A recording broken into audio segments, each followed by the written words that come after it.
वासियों को आज गणेश चतुर्थी की बहुत बहुत बधाई हो।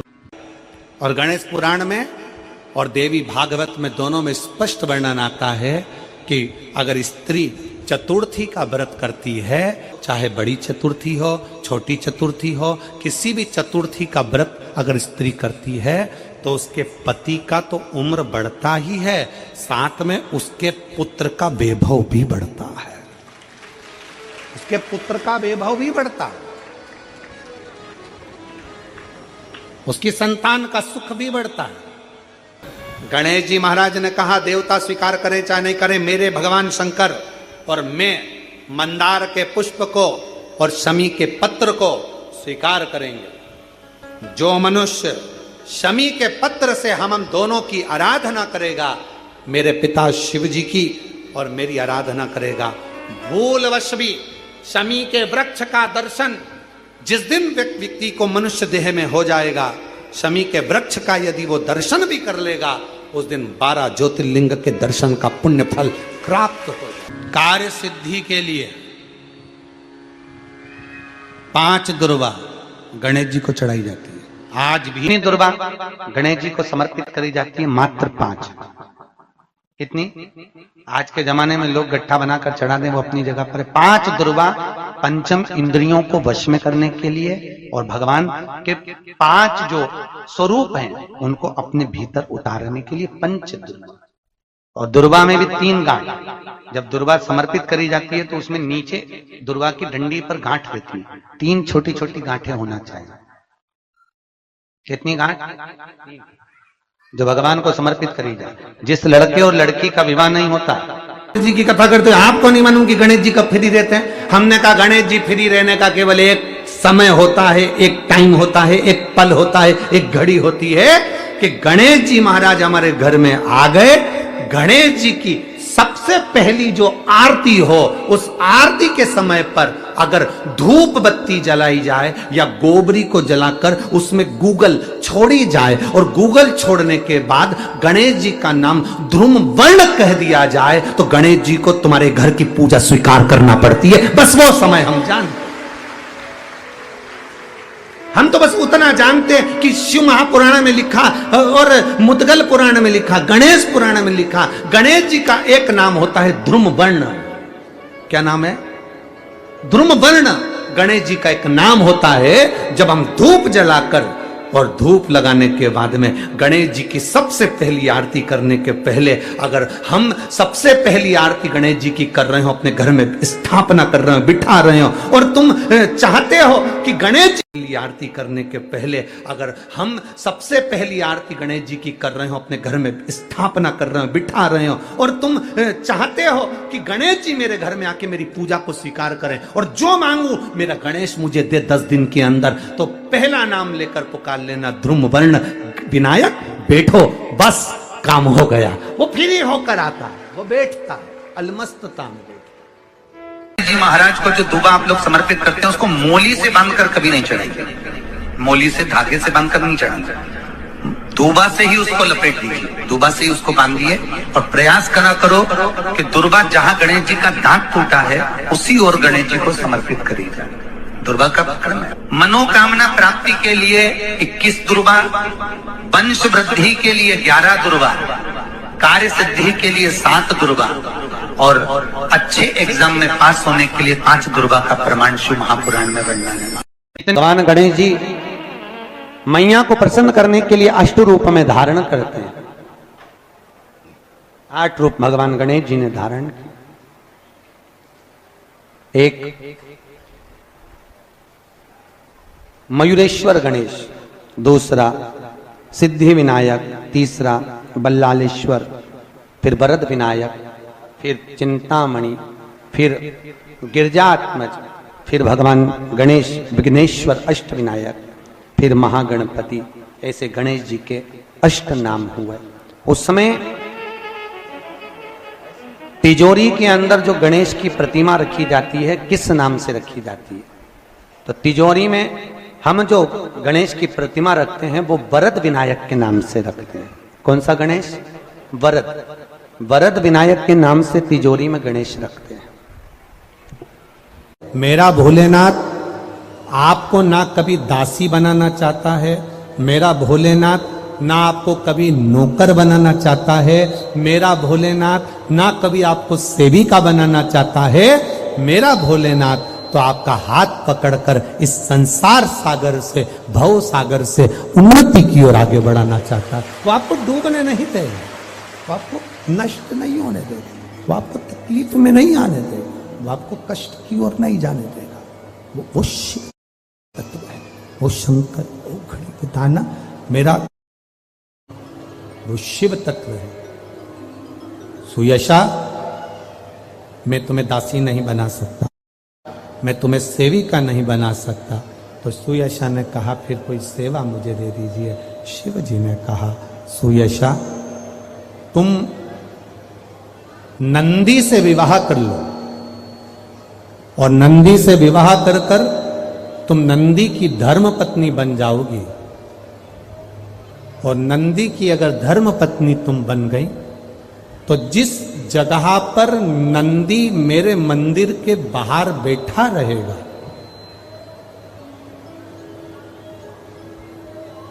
नंदी जिस जगह पर मेरे मंदिर के बाहर बैठा रहेगा, सुयशा उसके कर्णों में, कर्णों के करीब में तू स्वयं विराजमान रहेगी। सुयशा, जब कोई नारी, जब कोई पुरुष, जब कोई बच्चा, जब कोई बुजुर्ग, जब कोई भी संसार सागर में रहने वाला मानव मेरे मंदिर में आएगा और नंदी के कान में कुछ कहकर जाएगा, तब तू उसको सुनकर मां पार्वती से कहेगी। और पार्वती जब मेरे साथ प्रतिदिन प्रदोष काल में, प्रदोष के समय, शाम के समय भ्रमण पर जब पार्वती मेरे साथ जाएगी तो पार्वती मैया जिसके सामने नंदी को रोक देगी, मैं उसके ऊपर कृपा करते हुआ चले जाऊंगा। ये हमारा भाव शिव महापुराण की कथा वर्णन कर रही है। ये हमारा भाव भगवान देवाधिदेव महादेव का चरित्र वर्णन कर रहा है, ये शिव तत्व वर्णन कर रहा है। कितने लोग हैं जो भगवान नंदी के कानों में कुछ कहकर आते हैं? बोले हो कभी? सीधे बोल देते हो क्या जाकर? नंदी के कानों में कहने का भी एक तरीका है। आप लोगों को मालूम होगा वो तरीका? नहीं मालूम?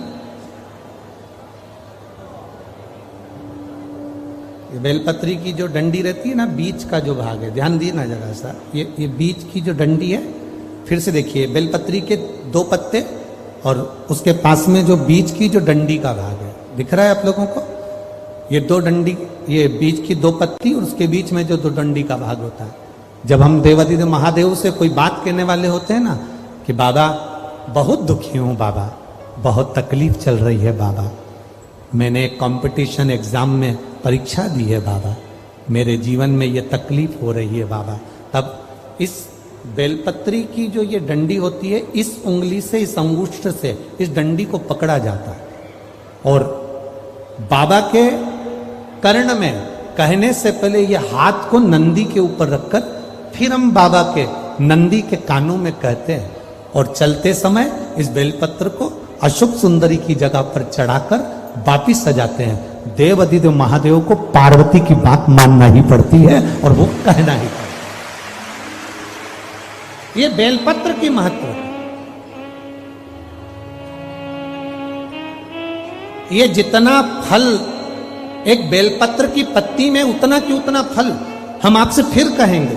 कभी मौका मिल जाए जिंदगी में, कभी तुम्हारे जीवन में अगर मौका मिले और कहीं बेलपत्री का वृक्ष मिल जाए जिसकी छांव तुम्हारे ऊपर पड़ रही हो, तुम्हारे ऊपर अगर बेलपत्री की छांव पड़ रही हो, उसके नीचे बैठकर कभी मौका मिले, एक बेलपत्री का पत्ता मात्र रखकर आप शिव जी का नाम लेकर जल भी अगर समर्पित कर रहे हो ना, तो वो 12 ज्योतिर्लिंग को जल चढ़ाने के बराबर फल प्रदान कर।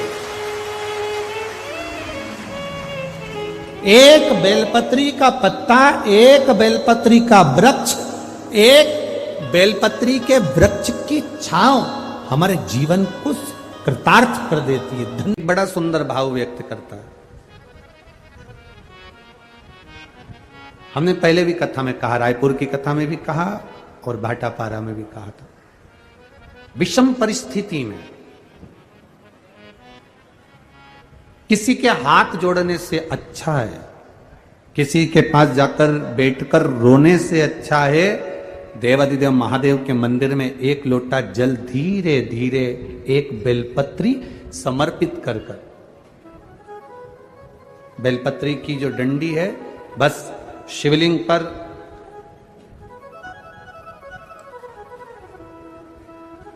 ये शिवलिंग, ये जलाधारी, ये माता पार्वती जी का हस्तकमल शिवलिंग, ये बेलपत्री, ये दंडी का जो मुख है वो अशुक सुंदरी की ओर समर्पित कर कर एक लोटा जल धीरे धीरे बिल्कुल धीरे धार में अपने हृदय की बात बाबा से दिल से कहते हुए, बाबा बहुत दुखी हूं, बहुत कष्टमय जीवन है, बाबा बहुत तकलीफ में जीवन चल रहा है और तू ना संभालेगा तो संभालेगा कौन? त्वमेव माता च पिता त्वमेव बंधुश्च सखा, सब कुछ तो तुमको मान लिया। जब से शिव महापुराण की कथा सुन रही हूं तब से मैंने किसी को नहीं, केवल आपको पिता माना है, आपको भाई माना है, आपको सखा माना है, आपको अपना माना, आपको दादा माना, आपको मैंने नाना माना। आप ही तो हैं जो संभाल सकते हैं। शिव बाबा से एक लोटा जल अगर समर्पित कर रहे हैं धीरे धीरे, कभी तुम्हारे चित्त में ऐसा आए कि मुझे बहुत टेंशन चल रहा है और मेरा जीवन ठीक नहीं चल रहा, हम कहेंगे, आज के जमाने में लोग हताश हो जाते हैं तो सोचते हैं कि सुसाइड कर लूं, मर जाऊं। हम उनसे इतना सा कहना चाहेंगे कि मरने का प्लान फिर बाद में कर लेना। हम तुमको मना नहीं करेंगे कि तुम मरने का प्लान मत बनाओ, तुम्हारा मन हो तुम बाद में प्लान बनाना। एक बार विचार कर लेना कि अभी नहीं मरूंगा, अभी मैंने कथा सुनी है और सुना है एक लोटे जल का महत्व क्या है। कर्जा हो गया ना चुक जाएगा, दुख आ गया ना कट जाएगा।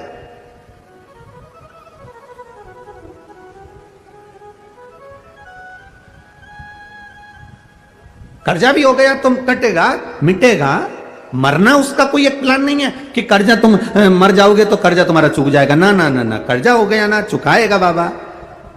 तुम्हारा विश्वास दृढ़ रखो, अपने भजन के बल को बढ़ाओ, शिव मंदिर में जाने का समय का आनंद पाओ, शंकर जी पे एक लोटा जल चढ़ाओ तो दिल से चढ़ाओ, राम नाम कृष्ण नाम शिव नाम जो जप रहे हो उसको दिल से जपो, भगवान की भक्ति दिल से करो।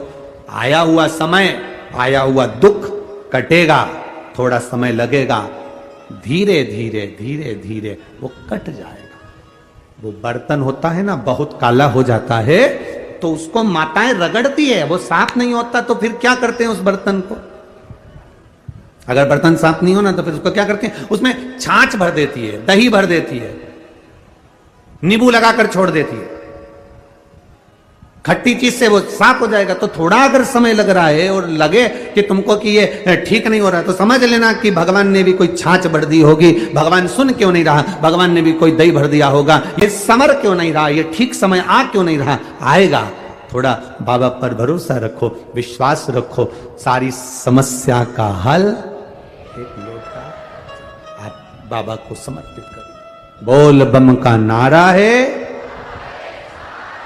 बाबा एक। और पानी बहुत तेज आ रहा था, संत की कुटिया में आ गए।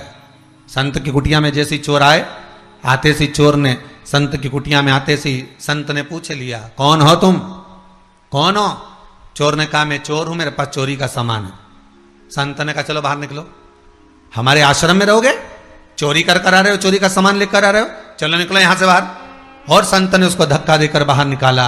पानी बहुत तेज आ रहा था, उस जलवृष्टि में वो गीला हो रहा था, कांप रहा था, ठंड सी लग रही थी उसको, पानी में गीला हो रहा है, कांप रहा है, दांतोड़ी बज रही है, उसके दांतों में से आवाज आ रही है। संत अंदर आ गए, दरवाजा बंद कर लिया, अंदर आकर संत माला लेकर बैठ गए, साधु माला लेकर बैठ गए, तपस्वी माला लेकर बैठ गए, सन्यासी माला लेकर बैठ गए। इतने में आकाशवाणी हो गई और आकाशवाणी होकर कहा, अरे ओ संत, तुझे तो आज मालूम पड़ा कि ये चोर है, मुझे तो माता के गर्भ में था तब मालूम था कि ये चोर बनेगा। मैंने फिर भी जन्म दिया और माता के गर्भ से उसको प्रविष्ट करा, तो तू अपनी कुटिया से क्यों बाहर निकाल रहा है?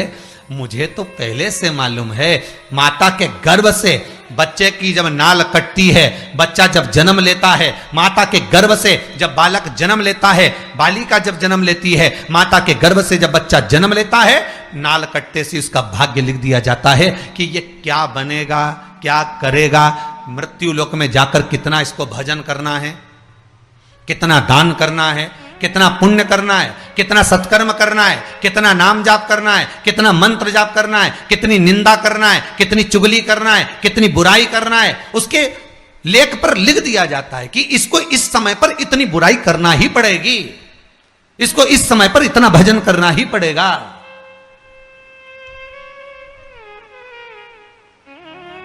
और जब उसके भाग्य में लिख दिया गया,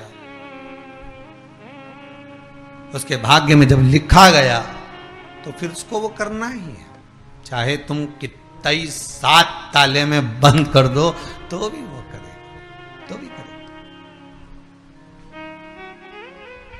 भगवान को मालूम था, जन्म देने के पहले भगवान जब गर्भ में रखा आपको, हमको, चाहे आप हो, जितने आस्था चैनल पर कथा को श्रवण कर रहे हैं, जितने फेसबुक यूट्यूब पर कथा सुन रहे हैं, चाहे वो सुन रहे हो ना सुन रहे हो, चाहे वो कहीं बैठकर कथा का रसतत्व ग्रहण कर रहे हैं, उस परमात्मा को अपने जन्म के पहले मालूम था कि ये क्या करेगा, ये निंदा करेगा कि भजन करेगा, ये स्मरण करेगा कि भक्ति करेगा, ये भोजन करेगा कि भजन करेगा, ये व्यापार करेगा कि नौकरी करेगा, ये सब परमात्मा को मालूम। आपको नहीं, परमात्मा को सब मालूम।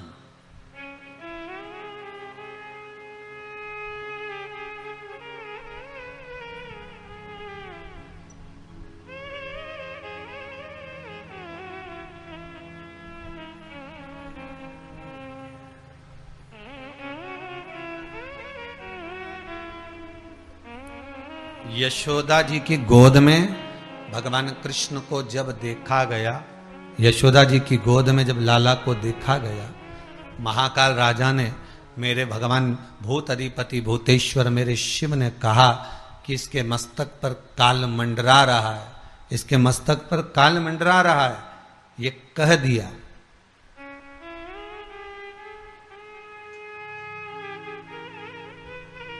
तो भगवान कृष्ण मन में मुस्कुराते हुए यशोदा जी की गोद में विचार करते हैं कि बाबा कह रहे हैं कि इसके मस्तक पर काल मंडरा रहा है, पूतना इसको मारने आएगी, तृणावत इसको मारने आएगा, अगासुर बकासुर कंस ये सब इसको मारने आए, इसके मस्तिष्क पर काल मंडरा रहा है। ये भगवान शंकर जब लाला का दर्शन करने आए तब कह रहे हैं यशोदा रानी से कि इसके मस्तक पर काल मंडरा रहा है। और भगवान मन में विचार कर रहे हैं, भगवान कृष्ण मन में विचार कर रहे हैं माता यशोदा की गोद में कि जब स्वयं महाकाल ही पहले आ गया तो फिर ये काल क्या करेगा, फिर ये काल करेगा क्या? अकाल मृत्यु भो मरे जो काम करे चंडाल का, काल उसका क्या बिगाड़े जो भक्त हो महाकाल का। फिर काल उसका क्या बिगाड़ सकता?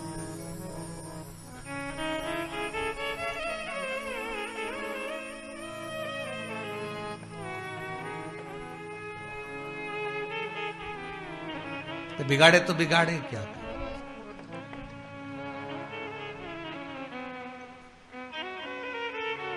क्योंकि इसकी चित्तवृत्ति में शिव, भगवान को मालूम है आप कितना भजन करेंगे, भगवान को मालूम है आप कितना स्मरण करेंगे, भगवान को मालूम है आप कितना मंत्र जाप जपेंगे, भगवान को मालूम है आप कितना नाम जाप जपेंगे, भगवान को मालूम है आप कितना कीर्तन करेंगे, भगवान को मालूम है आप कितना स्मरण करेंगे, भगवान को एक एक चीज का स्मरण है कि आपकी भक्ति कैसे होगी, आपका स्मरण कैसे होगा, आपका मंत्र जाप कैसे होगा, आपका नाम जाप कैसे होगा, आप कितना कीर्तन करेंगे, कितना मंत्र जाप करेंगे, कितना नाम जाप में डूबेंगे, ये परमात्मा को, ये शिव को मालूम है।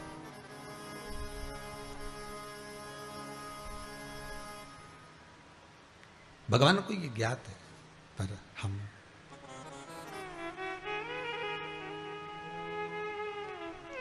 कितना सुंदर गीता जी में कहा है भगवान ने, कितना सुंदर भगवान गीता जी के भीतर कह रहे हैं, कितना सुंदर वर्णन कर रहे हैं कि आप कर्म करिए, फल की इच्छा न रखिए।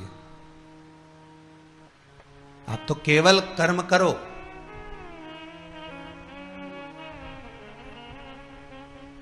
और जितना कर सकते हो करे जाओ।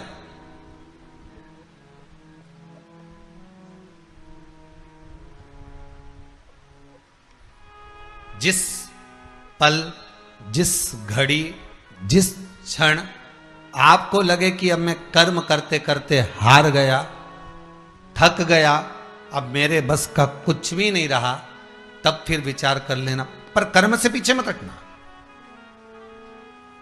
कर्म तो करना पड़ेगा। पूर्व के कर्म को काटने के लिए मृत्यु लोक में आकर हमें कर्म करना ही है।